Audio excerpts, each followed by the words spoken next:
Il-Moviment Żgħażagħ tal-Partit Nazzjonalista l-MZPN akkuża lill-Kap Nazzjonalista Adrian Delija li mindu ħadd tmexxija tal-Partit Nazzjonalista kompla jifret u jżid il-fazzjonijiet tal-partit.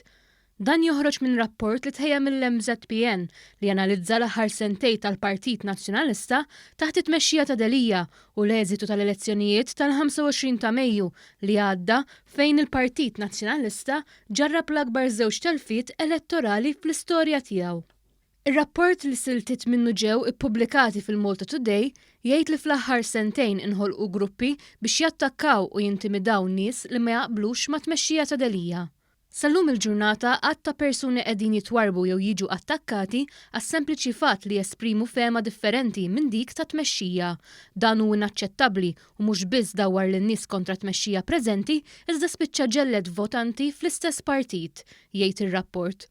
L-MZPN akkuża wkoll it-tmexxija nazzjonalista li għamlet ħilita biex tiskredita bistejjer qarrieqa fuq websites tal-aħbarijiet. Ir-rapport iżid jgħid li tul das-sentej it-tmexxija ta' Delija adotta strateġija ta' ifret u saltan, qalet li huwa fatt magħruf li t-tmexxija preżenti adottat l-istrateġija ta' aħna u huma sa mill-ewwel jum li Delija ħadd tmexxija tal-partit. Qal li tmexxija qabdet nies speċifiċi biex jassiguraw li l-poter jibqa' fidejn nies qrib it-tmexxija preżenti akkost ta' kollox. Iż-żgħażagħ tal-Partit Nazzjonalista żiedu jgħidu li ilhom konxi ta' dawn il-manuvri għal dawn l-aħħar 20 xahar. Qalu li ċertu individwi li huma magħrufa sew għal dawn it-tattiċi u oħrajn li jippreferu jistaħbew wara subajhom tqabdu biex jassiguraw li l-firda li nħolqot b'riżultat tax-xogħol tagħhom tirriżulta f'seta li m'għandhomx u li jeżerċitawha fil-kurituri tat-tieni u t-tielet sular tad-Dar Ċentrali.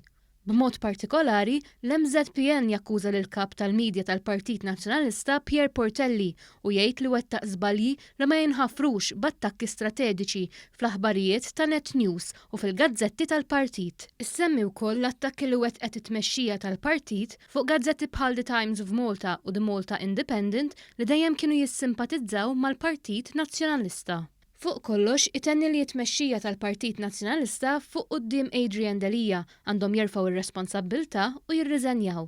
Jgħid li l-partit għandu jidentifika nies li jistgħu jaqduh u mhux jeżżuh mill-qiegħ. B'referenza ċara għal nies bħal Delija, Clyde Pooley u Pier Portelli, l-MZPN qal jeħtieġ li l-partit jibni l-kredibilità tiegħu mill-ġdid. In-nies li qegħdin iżommuh lura għandhom jinbidlu ma' oħrajn li jassiguraw li l-elettorat jibda jaħodna bis-serjetà.